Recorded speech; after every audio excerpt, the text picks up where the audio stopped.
अवधूत चिंतन श्री गुरुदेव दत्त श्री सद्गुरू स्वामी समर्थ. सर्व स्वामी भक्तांचे स्वामी परिवारात खूप खूप मनापासून स्वागत आहे.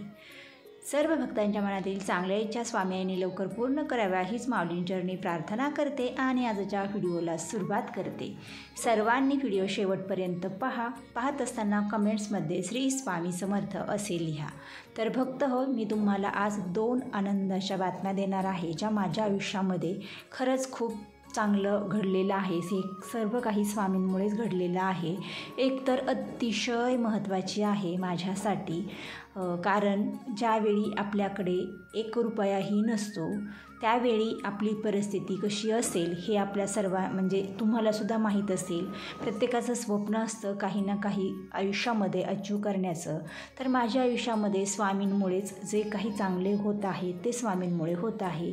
तर हे सुद्धा सांगणार आहे. आणि माझ्या ज्या ताईंच्या कमेंट्स होत्या 4-5 दिवसात मी व्हिडिओ शेअर केले नाही त्याचं कारणसुद्धा तुम्हाला सांगणार आहे. तर सगळ्यात आधी कारण सांगते. तर जे काही आपल्या आयुष्यात माझ्या 2 घटना चांगल्या घडलेल्या आहेत त्यामुळेच. पहिली घटना अशी आहे की आपण 4 व्हीलर गाडी घेतलेली आहे आणि हे खूप दिवसांचं स्वप्न होतं. तर मला याची म्हणजे फारसं माझं हे स्वप्न नव्हतं, कारण महिलांचं कसं असतं की स्वतःचं घर असावं. तर सध्या आम्ही राहतो तेही आमचं घर आहे, पण माझ्या मिस्टरांच्या वडिलांनी ते बांधलेलं आहे. आणि आता आपण पण आपल्या मुलांसाठी काहीतरी करावं हे प्रत्येक एका आईवडिलांचं स्वप्न असतं. तसं आमचं देखील आहे. ते सुद्धा स्वामींचरणीच आहे. आता स्वामींची इच्छा जेव्हा होईल तेव्हा महाराज ते सुद्धा देतील. पण मिस्टरांची खूप इच्छा होती, कारण त्यांना सतत बाहेरचा लांबचा प्रवास करत जावा लागायचा.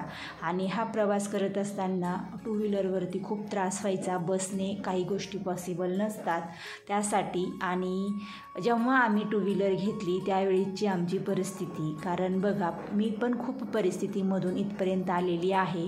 मी माझा जर पूर्ण संघर्षमय लग्नापासून माझा 14 वर्षांचा संघर्ष जर तुम्हाला सांगितला तर खरंच तुमच्या डोळ्यात पाणी येईल. 12 वर्ष तर खूप खडतर प्रवास केला आणि आता माझ्या लग्नाला कंप्लीट 14 वर्ष झालेली आहेत. आणि आता याच 2 वर्षात आयुष्यात चांगले बदल घडत चाललेले आहेत. बघा, आयुष्यात भोग किंवा संकट देवांना सुद्धा चुकलेले नाही. जसं की प्रभू रामचंद्र आणि देवी सीताने सुद्धा 14 वर्ष वनवास भोगला, त्यानंतरच त्यांच्या आयुष्यामध्ये चांगले बदल घडले. तसंच आपल्यासुद्धा आयुष्यामध्ये आज अडचणी असतील तरी मी तुम्हाला शब्द देते आणि 100% खात्री देते, तुम्ही स्वामी महाराजांची निष्ठा ठेवून सेवा करत राहा. तुमच्या आयुष्यामध्ये सुद्धा एक दिवस असा येईल की तुम्ही स्वप्नातसुद्धा विचार केला नसेल की तुमच्या आयुष्यात एवढे चांगले बदल घडतील किंवा महाराज तुम्हाला एवढं काही देणार आहे. ज्याच्या आयुष्यामध्ये आज खूप दुःख आहे, संकटे आहेत, यातना आहेत, त्याच्याच आयुष्यामध्ये पुढे सुखाचा काळ येणार असतो. त्यामुळेच महाराज आपण हे सुख पेलवू शकतो की नाही यामुळे आधी आपल्याला दुःख देत असतात. आणि या दुःखातून बाहेर निघताना मग खूप सुख आलं ना तरी ते आपल्याला पेलवता येतं. बघा, दुःख पचवता येतं पण सुख पचवणं खूप अवघड असतं. कारण खूप जणांना ना अचानक खूप सुखद असे धक्के बसतात की एक वेळ दुःखाचा बसत नाही पण सुखाचा धक्का बसून खूप जण लोक आज थोडेसे मनोरुग्णसुद्धा झालेले आहेत. पैसा खूप असणंसुद्धा चुकीचं आहे. त्यामुळे मी तुम्हाला सांगते, आपल्या आयुष्यामध्ये आज दुःख आहे, महाराजांचरणी ते दुःख ठेवा आणि त्या दुःखाला, त्या संकटांना सांगा की अरे तुझ्यापेक्षा महान माझे महाराज आहेत, मी तर हसत हसत तुला सामोरं जाईल. आता माझ्या खूप सगळ्या ताईंच्या 4-5 दिवसात वेगवेगळ्या कमेंट्स होत्या. मी आधी एका व्हिडिओला सांगितलं होतं तुमचे प्रश्न महाराजांचरणी ठेवेन, पण मध्यंतरी मला काही अडचण असल्यामुळे देवपूजा पण घरात झाली नाही. तुम्ही ते समजून घेऊ शकता, कारण मी सविस्तर इथे खूप काही सांगू शकत नाही. तर उद्या गुरुवार आहे आणि ज्या नवीन ताई असतील त्यांनी आजवर महाराजांचरणी त्यांचा प्रश्न ठेवलेला नाही किंवा इथे कमेंट्समध्ये तुमची अडचण सांगितली नसेल तर त्या माझ्या ताईंनी त्यांची अडचण इथे सांगायची आहे. म्हणजे मी गुरुवारी महाराजांना उद्या तुमच्या सगळे प्रश्न महाराजांसमोर ठेवणार आहे. दत्त मंदिरातसुद्धा आरतीचा मी संकल्प केलेला आहे. 52 आरती आणि दत्तबावनीची सुद्धा सेवा सुरू आहे. तर उद्याचा दिवस खरंच खूप महत्त्वाचा आहे, कारण पहिल्याच दत्तबावनीच्या सेवेला मला अतिशय सुंदर असा अनुभव आलेला आहे. आणि काल रात्रीसुद्धा एक माझ्यासोबत वेगळीच एक घटना घडली. मी रात्री झोपलेली होते. एकदम गाढ शांत झोपेमध्ये असताना 12:30 ते 1:45च्या दरम्यान मला झोपेमध्येच अंगाला एक थरथरून काटा आला आणि कोणीतरी मला हलवून उठवून माझ्यापासून लांब जात आहे असा एक भास झाला. मुलं, मिस्टर सगळे झोपलेले होते आणि मी दचकन उठले आणि एक वेगळीच म्हणजे सावली वगैरे असं, म्हणजे बघा तुम्ही ते समजून घ्या, आता मला सांगताच येईनाय. असं वेगळंच काहीतरी गेल्यासारखं वाटलं. ते कुठे जातं आहे, म्हणजेच कोणत्या रूममधून कुठे जातं आहे हे पाहिलं तर ते देवघराकडे गेलं. माझं सेपरेट देवघर एका रूममध्ये आहे. आणि मग मी माझ्या झोपेमध्येच तोंडात गुरुदेव दत्त श्री स्वामी समर्थ, गुरुदेव दत्त श्री स्वामी समर्थ आणि महाराजांना म्हटलं की काही वाईट शक्ती वगैरे तर नाही. परत 5 मिनिटांनी मला पुन्हा तो साक्षात्कार झाला आणि मग मी म्हटलं, नाही महाराज तुम्हीच आहेत. आणि खूप उशिरा झोपल्यामुळे मी खूप गाढ झोपेत होते, त्यामुळे मला असं उठून बसणं किंवा महाराजांशी काही बोलणं काही झालं नाही. पण मी एक सांगते की मी एवढ्या भर झोपीसुद्धा श्री गुरुदेव दत्त श्री स्वामी समर्थ हेच नामस्मरण माझ्या झोपेत होतं आणि ते खूप छान लक्षात राहिलं. उठल्या उठल्याच मी हे मिस्टरांना सांगितलं. तर मला असं वाटतं की महाराज कदाचित माझ्याशी काहीतरी संवाद साधणार असतील. पण बघा, जी वेळ येईल ना त्याच वेळी हा योग घडून येईल. त्या दिवशी मला खूप नंतर पस्तावा आला आणि असं वाटलं मी उठून बसायला पाहिजे होतं, मला काहीतरी अनुभव आला असता. पण चला, आता उद्या गुरुवार आहे. महाराजांची इच्छा, महाराज तुमचे प्रश्न मार्गी लावतील, माझासुद्धा 100% विश्वास आहे. आणि ज्या घरामध्ये मनोरुग्ण बाळ जन्माला येतात तिथेसुद्धा सेवा दिली जाणार आहे. माझ्या एका ताईंची खूप कमेंट्स असती, त्यांचा नातू मनोरुग्ण आहे आणि त्यांना असं वाटतं की त्याच्यामध्ये थोडीशी हालचाल व्हावी, त्याला बोललेलं कळावं, तर नक्की त्याला 100% फरक पडेल. मी तुम्हाला सांगते, ज्या माझ्या ताईंना मनोरुग्ण संतान जन्माला येते किंवा वारंवार गर्भपात होत आहे, माझ्या ताईंच्या कमेंट्स आहेत, गर्भपात होण्यावरती आपण सुंदर अशी सेवा सांगणार आहोत. गुरुपौर्णिमेनिमित्त तुम्हाला ही सेवा करायची आहे आणि गुरुपौर्णिमेच्या नंतर तुम्ही प्रेग्नेंट राहिल्यानंतर गर्भपात होणार नाही याची मी तुम्हाला खात्री देते. पण एकच सांगते, तुम्ही खूप देवदेव करू नका, पण ज्या गुरूंची सेवा करता तिथे प्रामाणिकपणे तुम्हाला पूर्ण विश्वास ठेवावाच लागणार आहे. तेव्हाच ताईंनो तुमच्या सगळ्या इच्छा पूर्ण होतील. जसं की मी तुम्हाला सांगितलं, 2 आनंदाच्या बातम्या आहेत. एक तर तुम्हाला समजलंच की मिस्टरांनी माझ्या खरंच खूप कष्टातून 4 व्हीलर घेतलेली आहे. यामागे खरंच खूप परिश्रम आणि खूप काही कष्ट आणि आमचा खडतर असा संघर्षमय प्रवास आहे, जो आम्ही दोघांनी लग्न झाल्यापासून एकमेकांच्या साथीने, सोबतीने आणि महाराजांच्याच कृपेने सदैव आमच्या डोक्यावरती महाराजांचंच छत्र होतं हे आम्ही दोघेही मान्य करतो. माझे मिस्टरसुद्धा गुरुदत्त महाराजांची आमच्या लग्नापासून सेवा करतात. स्वामींची सेवा ते माझ्या लग्नाच्या आधीपासून करत होते आणि याच त्यांच्या पुण्याईमुळे कदाचित महाराजांनी मला भाग्य दिलं आणि ते सेवा करून घेऊ लागले. तर खूप मला आनंद झाला की असं वाटलंच नव्हतं की आपण एवढ्या लवकर 4 व्हीलर घेऊ. ही फक्त स्वामींनीच मला घेऊन दिलेली आहे, हेच माझं मत आहे. मी म्हणत नाही की ही आम्ही घेतली, महाराजांनी घेऊन दिलेली आहे. आता गुरुवारी मी पूजा वगैरे करणार आहे, मागच्याच गुरुवारी आणलेली आहे, पण तेव्हा अडचण काही असल्यामुळे मला तिथे पूजा वगैरे करता आली नाही. आणि मग मी ठरवलं दत्त मंदिरामध्ये एकदा करायची, स्वामींच्या केंद्रासमोर एकदा करायची आणि मग त्यावेळी थोडीशी झलकसुद्धा तुम्हाला दाखवेल. तर बघा, तुमची जी काही स्वप्न असतील ना, तुम्हाला सुद्धा थोडासा संयम ठेवावा लागेल, मी तुम्हाला खात्री देते. कारण माझा खडतर प्रवास जर तुम्ही ऐकला तर अक्षरशः तुमच्या डोळ्यात पाणी आल्याशिवाय राहणार नाही. आणि बऱ्याचदा आपल्याला असं वाटत असतं की सोशल मीडियावरती पर्सनल गोष्टी शेअर करायला नको, पण इथे मी स्वामी सेवेत कशी आले आणि माझ्या आयुष्यातल्या काही पर्सनल गोष्टी मी तुम्हाला ज्या दिवशी आपले 1 लाख सबस्क्रायबर होतील त्या दिवशी नक्की शेअर करेल. मला असं वाटतं की तो दिवस लवकर यावा, म्हणजेच माझा खडतर प्रवास ऐकून माझ्या ज्या काही ताई आहेत, ज्यांना असं वाटतं की माझ्या आयुष्यात दुःख आहे, त्यांना खरंच एक प्रेरणा मिळेल आणि त्यांच्यात नक्कीच पॉझिटिव्ह एनर्जी येईल. आणि मी तर नेहमीच तुम्हाला पॉझिटिव्ह एनर्जी देण्याचा प्रयत्न करत आहे आणि तुम्हीसुद्धा अजिबात डगमगू नका, फक्त महाराजांवर विश्वास ठेवा.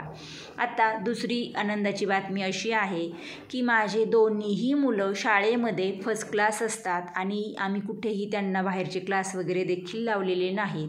आणि मला असं वाटतं की ही माझ्या महाराजांच्या सेवेची पुण्याई आणि महाराजांनीच कदाचित मुलांना एवढं चांगला एक मार्ग दाखवलेला आहे.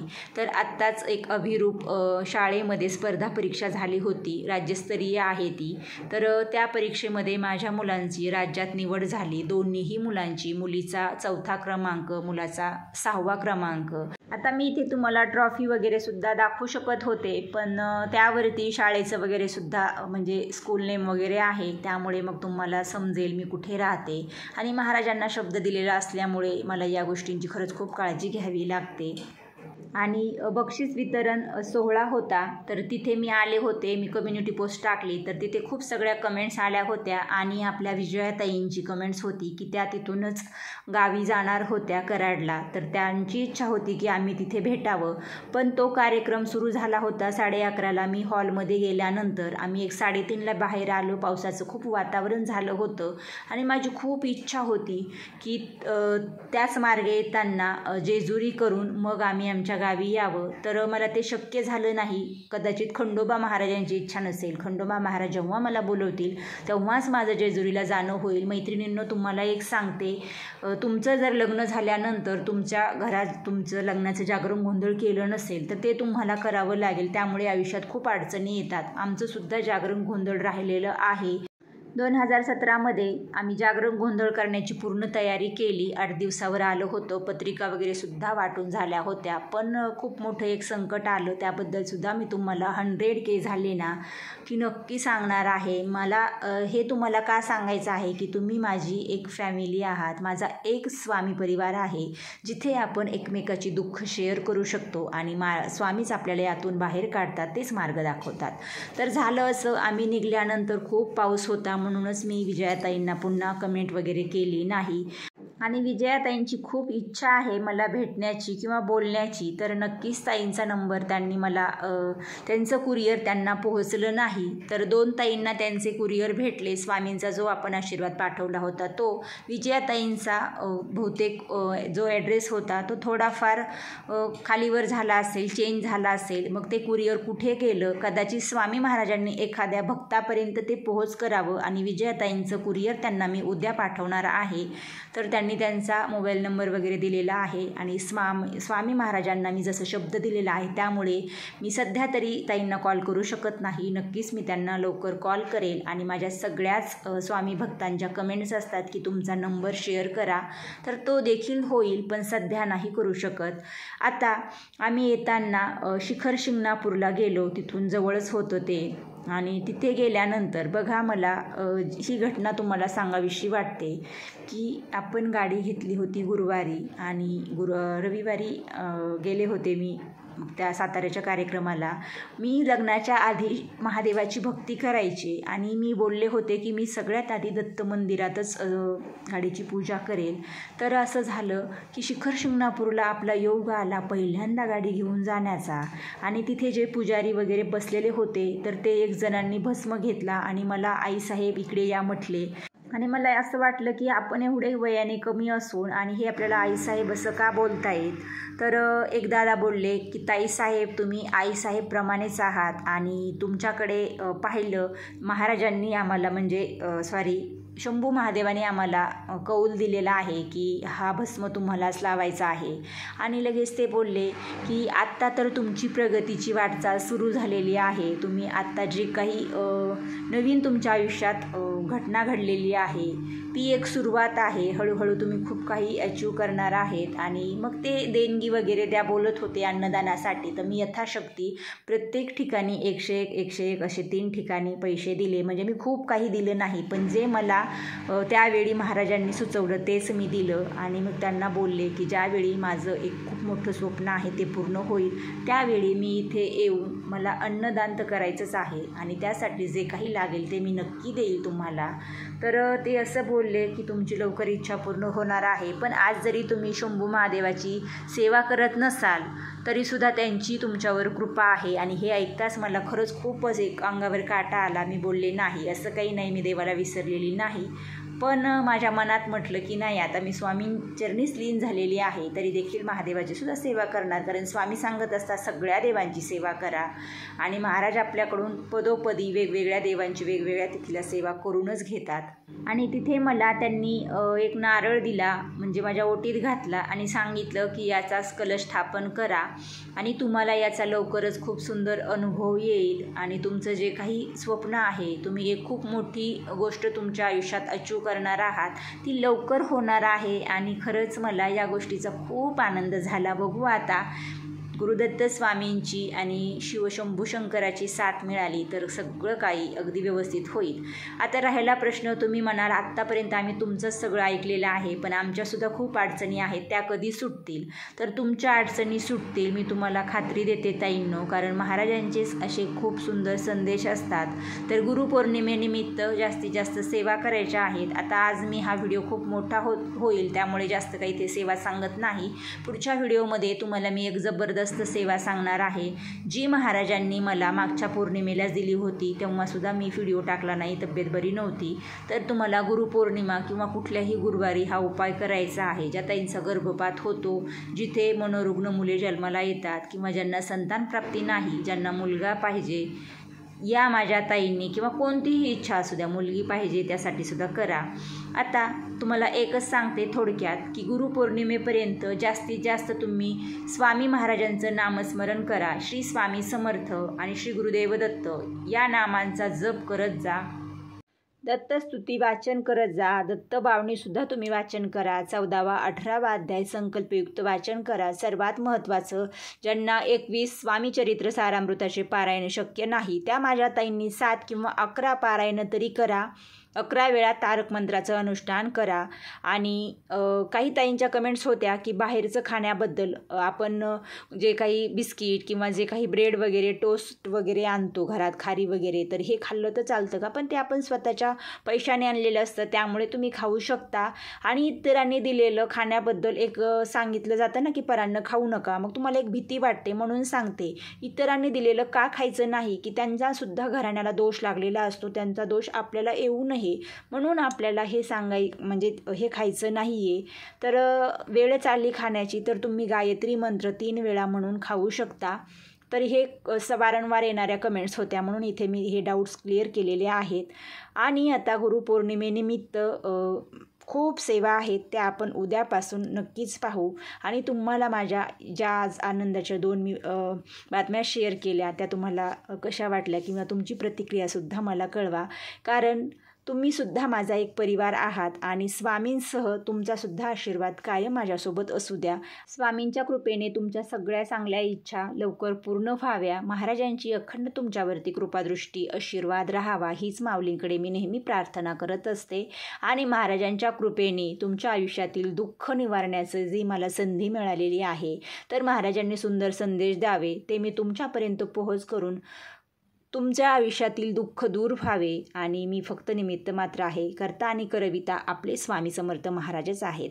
भक्त हो, आजचा व्हिडिओ आवडला असेल तर लाईक करा, शेअर करा आणि चॅनलला नवीन असाल तर नक्की सबस्क्राईब करा. आजची सेवा स्वामी आई चरणी अर्पण करूया. श्री स्वामी समर्थ. जय जय स्वामी समर्थ.